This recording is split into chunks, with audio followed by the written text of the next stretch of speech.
Hello viewers, welcome to Virtual School. This is Tawfiq Hassan. I am before you today with voice sentences part 5, and this is the last part, and today we will learn how to transform a passive voice into an active voice. আজকে আমরা শিখব কিভাবে passive থেকে active করতে হয়। এই কয়দিন আমরা কি শিখেছিলাম যে কিভাবে অ্যাক্টিভ টু প্যাসিভ করতে হয়, বিভিন্ন সেন্টেন্স আমরা শিখেছি, যেমন অ্যাসার্টিভ, ইন্টারোগেটিভ, ইম্পারেটিভ, তাই না? আজকে আমরা শিখব কিভাবে এই প্যাসিভ সেন্টেন্সগুলোকে আমরা অ্যাক্টিভ করতে পারি। Let's see.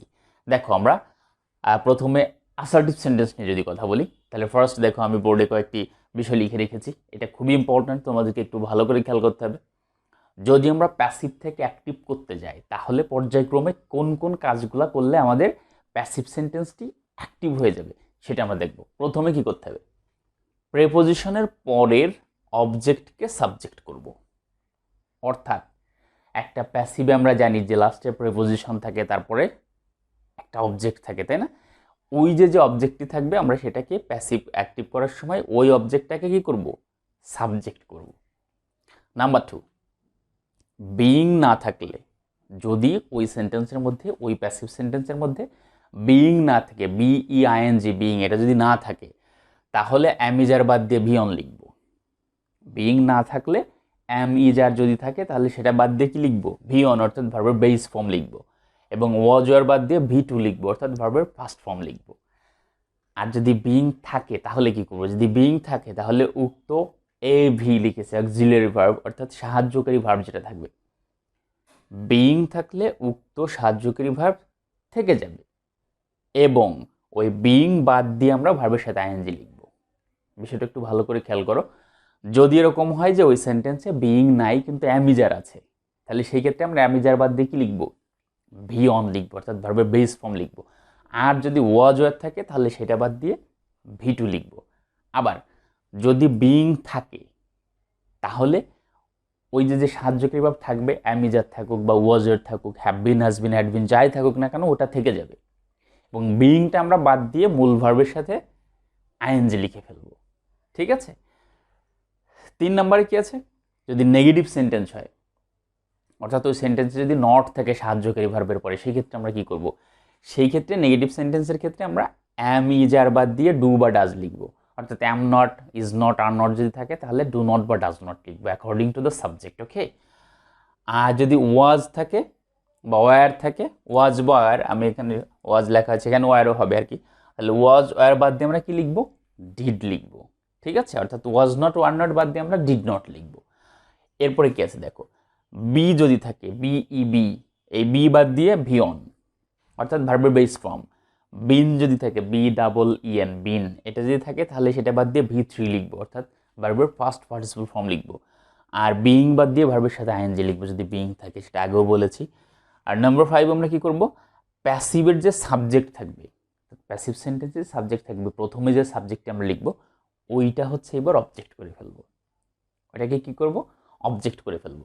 তাহলে এই 5টা ধাপে আমরা যদি পরপর যাই, এখন এর মধ্যে দেখা গেল কোনো একটা ক্রাইটেরিয়া ওই সেন্টেন্সের জন্য নাই, তাহলে সেটা আমরা স্কিপ করে যাব। ওকে? আমি একবারে সবগুলো লিখেছি যাতে আমরা এই 5টা ধাপ মনে রাখলেই সকল সেন্টেন্সকে আমরা কি করে ফেলতে পারি? প্যাসিভ থেকে অ্যাক্টিভ করে ফেলতে পারি। দেখো, এখানে আমি একটা এক্সাম্পল লিখেছি, the environment is being polluted by us. এটা কি একটা passive sentence? The environment is being polluted by us. এখন এটা আমরা অ্যাক্টিভ করবো, তাহলে কি করতে হবে? ফার্স্ট কন্ডিশন, প্রেপোজিশনের পরে অবজেক্টকে সাবজেক্ট করতে হবে। প্রেপোজিশনের পরে অবজেক্ট কোনটি রয়েছে? বাই আস, তাহলে আসটা এখানে অবজেক্ট। এইবার আমরা এটাকে কি করব? সাবজেক্ট। তাহলে আসের সাবজেক্টিভ ফর্ম কি হয়? উই, তাহলে আমরা উই লিখলাম। পরে কি আছে? বিইং না থাকলে অ্যামিজার বাদ দিয়ে, এগুলো একটা কন্ডিশন। এখন এখানে তো বিইং আছে, তাহলে আমরা দেখব বিইং থাকলে কি করতে হয়?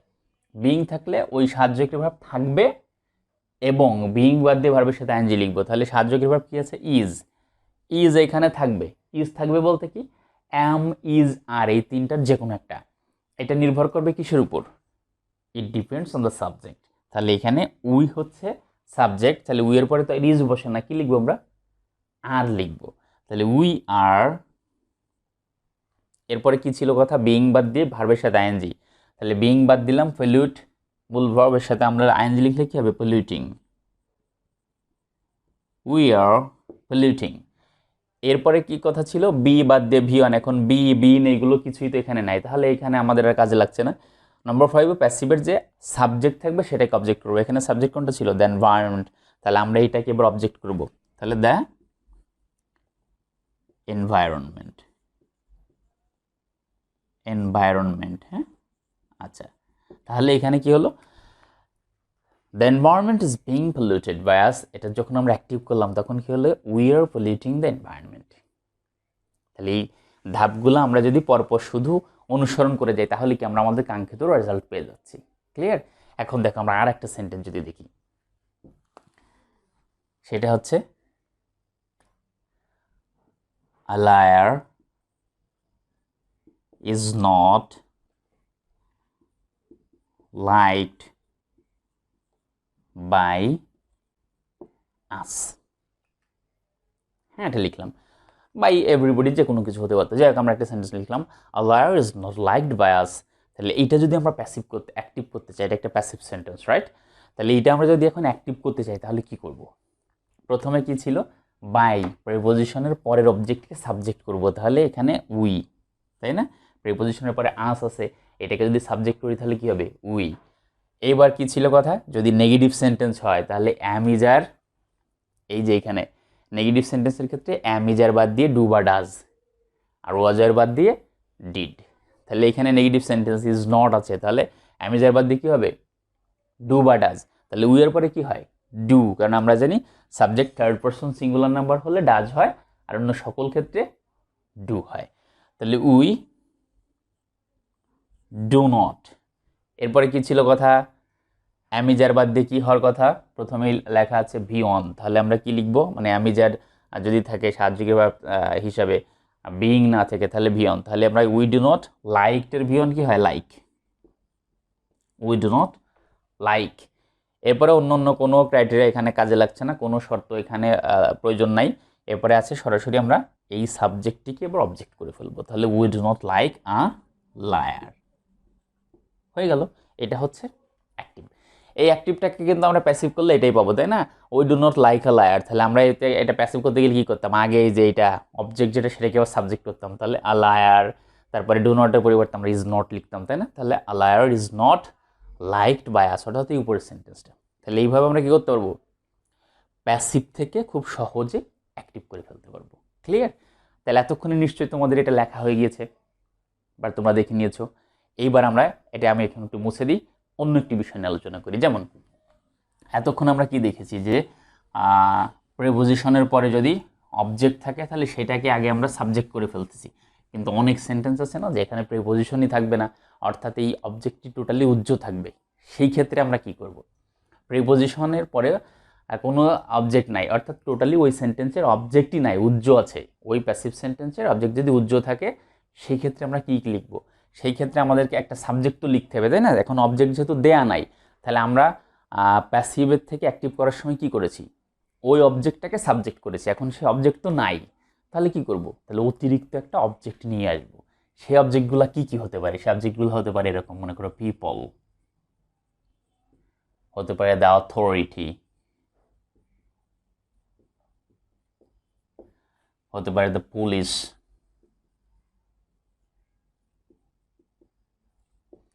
অথবা হতে পারে শুধু উই, তাই না? এরকম আরও অনেক কিছু হতে পারে। তাহলে এটা হচ্ছে নির্ভর করবে কিসের উপর, ওই সেন্টেন্সের মিনিংয়ের উপর। According to the sense of the sentence we have to use our subject. Okay, এখন এটা আমরা কীভাবে করবো, যেমন আমরা কয়েকটা এক্সাম্পল দেখলে আরও বেশি সহজ হয়ে যাবে। ধরো এরকম যদি থাকে, এটা খুবই কমন একটি এক্সাম্পল আমি লিখছি, English is spoken all over the world. দেখো এখানে কিন্তু সেই বাই বা টু অর্থাৎ কোনো প্রিপোজিশন দিয়ে কিন্তু কোনো অবজেক্ট লেখা নাই, শুধু লেখা আছে English is spoken all over the world. এখন এটা থেকে বুঝতে হবে এখানে কি আছে, ইংলিশ ইজ স্পোকেন, ইংরেজি বলা হয়, সারা বিশ্বব্যাপী ইংরেজি বলা হয়। আচ্ছা ইংরেজি কারা বলে, যদি বলি উই, তাহলে আমরা বলি, আসলে এটা একটু এটা হয় কিন্তু একটু বেমানানসই হয়ে যায়। যেমন আমরা তো সারা বিশ্বব্যাপী বলে বেড়াই না, তাহলে আমরা যদি এক কথায় যদি বলি যে পিপল, লোকজনে বলে, তাহলে কিন্তু একেবারে পারফেক্ট একটা সাবজেক্ট আমরা পেয়ে যাচ্ছি। তাহলে আমরা এখানে কি লিখতে পারি? সাবজেক্ট হিসাবে লিখব পিপল, পিপল। এরপরে কি কথা ছিল? ওই যে প্রথম যে শর্তগুলো আমরা দেখেছি, অ্যামিজার থাকলে সেটা বাদ দিয়ে আমরা ভিয়ন লিখবো, কারণ এখানে তো বিইং নাই। তাহলে অ্যামিজার বাদ দিয়ে ভিয়ন, তাহলে অ্যামিজার উঠে গেল, মূল ভার্ব থেকে স্পোকেন, এটার প্রেজেন্ট ফর্ম কি? স্পিক। তাহলে পিপল স্পিক। এরপর কি? এই যে সাবজেক্টটি রয়েছে ইংলিশ, এইটা এবার আমরা অবজেক্ট করবো, তাই না? তাহলে পিপল স্পিক ইংলিশ। এরপর কি?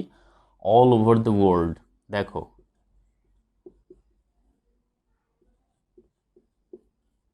এখানে বিষয়টা হচ্ছে এই যে অল ওভার দ্য ওয়ার্ল্ড, এটা একটা ফ্রেজ, এটা অতিরিক্ত অংশ হিসেবে রয়েছে। মূলত সেন্টেন্সের সাবজেক্ট এইটা, সাহায্যকারী ভার্ব এবং মূল ভার্ব এটা। তাহলে আমাদেরকে ভার্বের পরেই সাধারণত আমরা স্বাভাবিকভাবে কি নিয়ে আসবো?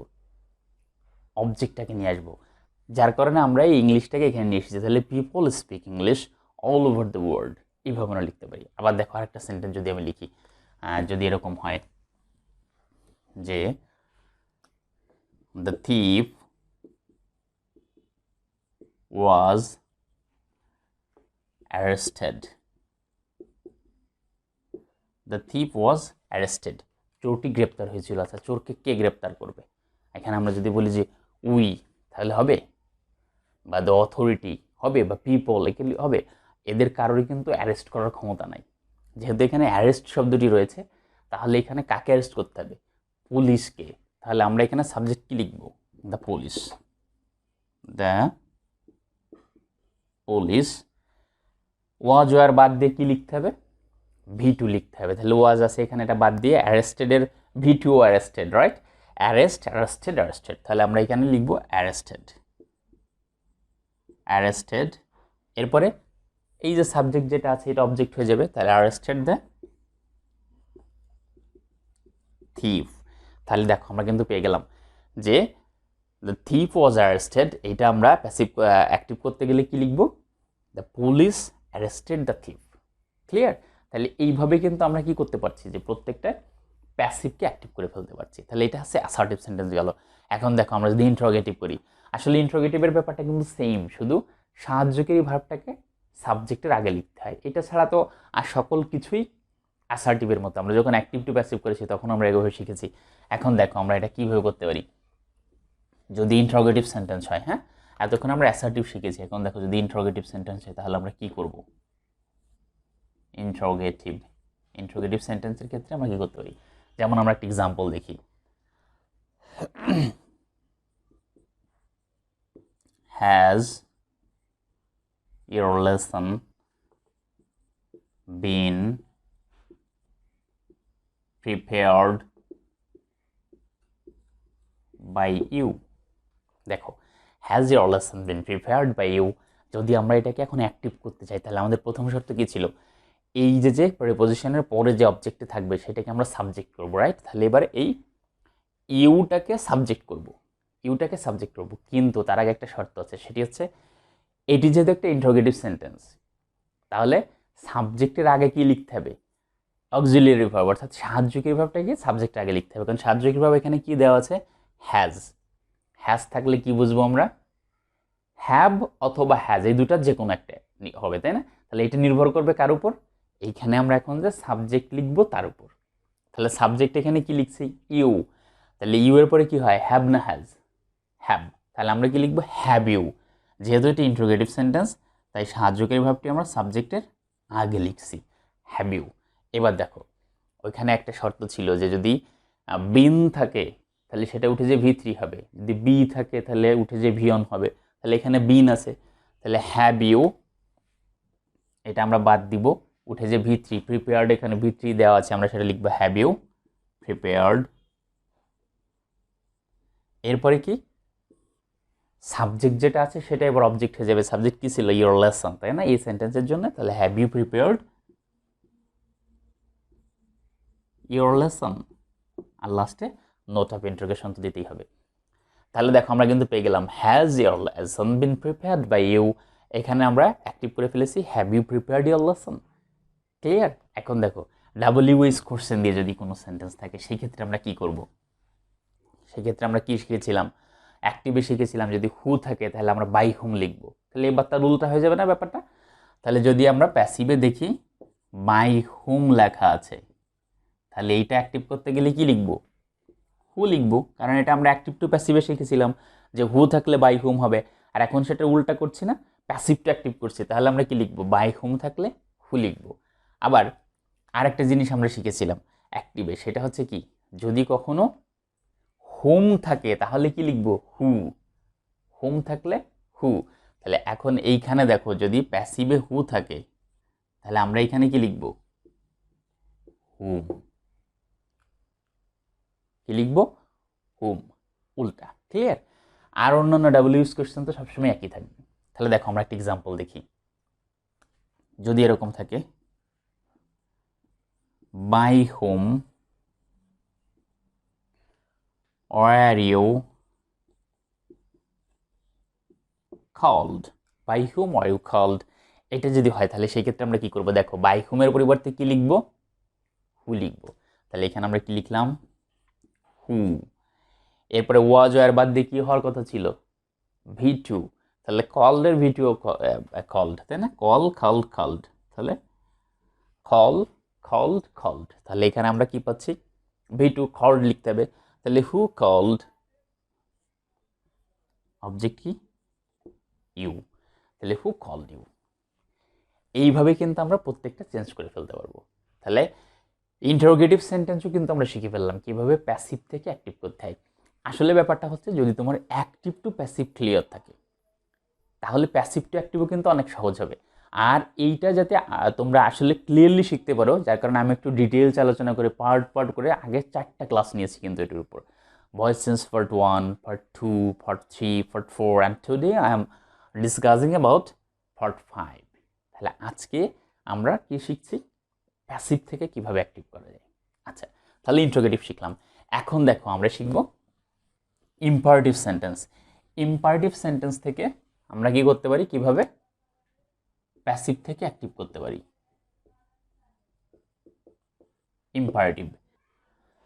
ইম্পারেটিভ সেন্টেন্সের প্যাসিভ থেকে অ্যাক্টিভ করতে গেলে আমরা এখন কি করবো সেটা দেখব। তাহলে আমরা জানি যে ইম্পারেটিভ সেন্টেন্স কিন্তু কয়েকভাবে শুরু হয় ইম্পারেটিভ সেন্টেন্সটা, তো আমরা প্রত্যেকটা আলাদা আলাদাভাবে দেখবো। যেমন প্রথমত যদি এরকম হয় যে ইম্পারেটিভ সেন্টেন্সের প্যাসিভে প্রিপোজিশন এবং অবজেক্ট এই জিনিসটা টোটালি নাই, অর্থাৎ প্রিপোজিশন এবং অবজেক্ট এরকম না। অর্থাৎ আমরা একটা এক্সাম্পল দেখি, হ্যাঁ, একটা সেন্টেন্স দেখলে আরও বেশি ক্লিয়ার হবে। যেমন যদি এরকম থাকে লেট ইট বি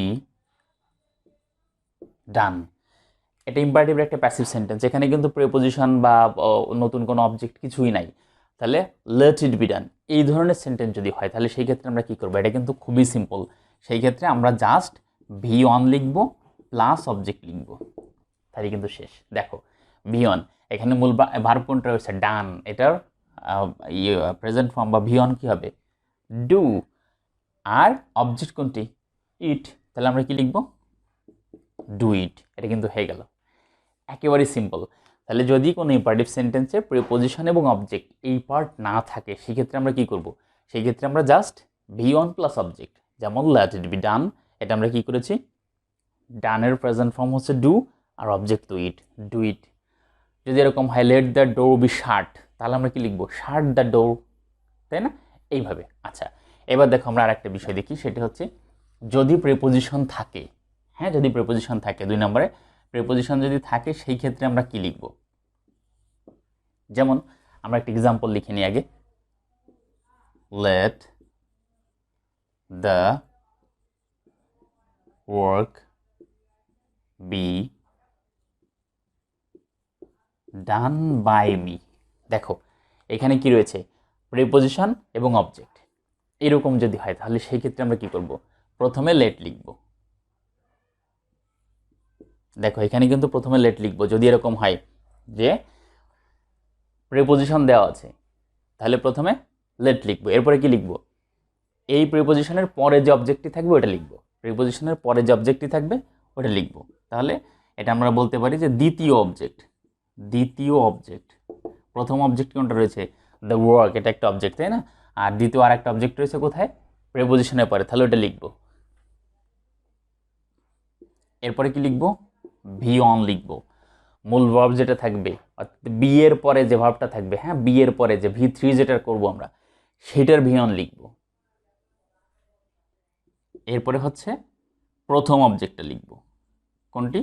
প্রথম অবজেক্ট, অর্থাৎ লেটের পরে যে অবজেক্টটি থাকবে। তাহলে একটু ভালো করে খেয়াল করো, যদি এরকম হয় যে কোনো ইম্পারেটিভ সেন্টেন্সের প্যাসিভে প্রিপোজিশনের পরে অবজেক্ট আছে, এই স্ট্রাকচারে যদি কোনো সেন্টেন্স থাকে তাহলে সেটা আমরা প্রথমে একটা লেট লিখব, পরে ওই লাস্টের যে অবজেক্ট ওটা লিখব, তারপরে ভি অন লিখব, ফার্স্টের অবজেক্ট লিখব। সোজা কথা হচ্ছে একটা লেট দিয়ে দুই পাশে দুই অবজেক্ট, মাঝখানে ভার্বের প্রেজেন্ট ফর্ম।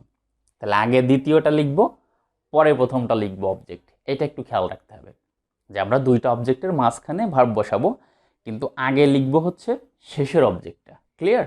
তাহলে দেখো এটা আমরা কি লিখতে পারি এখন, let the work be done by me. তাহলে আমরা এটা প্যাসিভ করলে কি লিখতাম, লেট লিখলাম। দ্বিতীয় অবজেক্ট কি ছিল, মি। তারপরে মূল ভার্ব কোনটা ছিল এখানে, ডান। এটার প্রেজেন্ট ফর্ম কি, ডু। তাহলে লেট মি ডু। আর প্রথম অবজেক্ট দ্য ওয়ার্ক, তাহলে let me do the work. হয়ে গেল। এবার আমরা আরেকটা বিষয় দেখব, যদি এরকম হয় প্রিপোজিশন এখানে বাই না থেকে ফর আছে, সেই ক্ষেত্রে আমরা কি লিখব। প্রিপোজিশন বাই না থেকে যদি ফর থাকে তাহলে আমরা সেইটাকে কিভাবে করব। হ্যাঁ, যেমন আমরা একটা এক্সাম্পল লিখি আগে, তাহলে আরো বেশি সহজ হবে। Let a shirt be bought for me. Let a shirt be bought for me. যদি এরকম হয়, এরকম সেন্টেন্সের ক্ষেত্রে আমরা কি করব। দেখো এরকম সেন্টেন্সের ক্ষেত্রে এই যে একটু আগে আমরা যেটা লিখলাম এইটা অনেকটা একই ধরনেরই। যেমন তাহলে প্রথমে আমরা কি লিখব, এই লেটটা কিন্তু লিখব না এবার আর। লেট শুধু কখন লিখব, যখন বাই যোগে বাই প্রিপোজিশন দিয়ে কোনো অবজেক্ট থাকবে সেই ক্ষেত্রে আমরা লেট লিখব। অন্য কখনো কিন্তু আমরা লেট লিখছি না। প্রথমে আমরা কি করেছি, যখন প্রিপোজিশন টোটালি ছিল না তখনও কিন্তু অ্যাক্টিভে লেট লিখি নাই। আবার এখন ফর আছে, এখনও কিন্তু আমরা লেট লিখবো না। তাহলে এখানে আমরা প্রথমে কি লিখব, প্রথমে লিখব ভি অন, যেটা আমরা কখন করেছিলাম, একেবারে ফার্স্ট যেটা লিখেছি ওইখানেও কিন্তু প্রথমে ভি অন লিখেছিলাম, অর্থাৎ যেখানে কোনো প্রিপোজিশন ছিল না। আচ্ছা, এরপরে কি লিখব, দ্বিতীয় অবজেক্ট। এরপরে লিখব দ্বিতীয় অবজেক্ট। এখানেও কিন্তু দুইটা অবজেক্ট আছে, দেখো একটা হচ্ছে শার্ট, একটা হচ্ছে মি। তাহলে আমরা এই যে প্রিপোজিশনের পরের যে অবজেক্টটা ওইটা সবসময় কিন্তু আগে লিখব। তাহলে ভি অন লিখব, দ্বিতীয় অবজেক্ট লিখব, প্লাস প্রথম অবজেক্ট লিখব, প্লাস প্রথম অবজেক্ট লিখব। তাহলে এখানে কি হচ্ছে, বাই ভি অন, যেহেতু বট আছে এটার ভি অন কি হয়, বাই। তাহলে বাই মি, দ্বিতীয় অবজেক্ট মি, আর প্রথম অবজেক্ট আ শার্ট। তাহলে বাই মি আ শার্ট। দেখো এর আগে যেটা আমরা করেছিলাম যে যখন বাই প্রিপোজিশন ছিল তখন আমরা কি করেছি, দুইটা অবজেক্টের মাঝখানে ভি অন লিখেছি আর আগে লেট লিখেছি।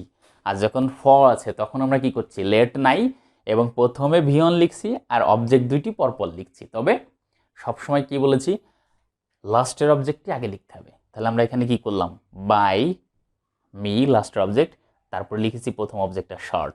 তাহলে বাই মি আ শার্ট। তাহলে এইভাবে কিন্তু আমরা কি করতে পারবো, ইম্পারেটিভ সেন্টেন্সের সকল প্যাসিভকে অ্যাক্টিভ করে ফেলতে পারবো। আর অন্যান্য যেগুলো আছে যে কিছু কিছু যেমন রিফ্লেক্সিভ অবজেক্ট থাকলে কি করব, এটা হচ্ছে তোমরা অ্যাক্টিভ টু প্যাসিভ ভালো করে আমি যখন অ্যাক্টিভ টু প্যাসিভ শিখিয়েছি ওইটা দেখলেই বুঝতে পারবে। আর প্যাসিভ টু অ্যাক্টিভ তো তার উল্টাটা হবে, যেটা আমরা অ্যাসার্টিভ সেন্টেন্সে অনেক আলোচনা করে দিয়েছি। সুতরাং আশা করি এটুকু জানলেই তোমরা প্যাসিভ টু অ্যাক্টিভ ভালোভাবে করতে পারবে। So thank you very much dear learners being connected with Virtual School. Stay with us, I will be with your learning journey and I am coming soon with a new topic for you. Till then, Allah Hafiz.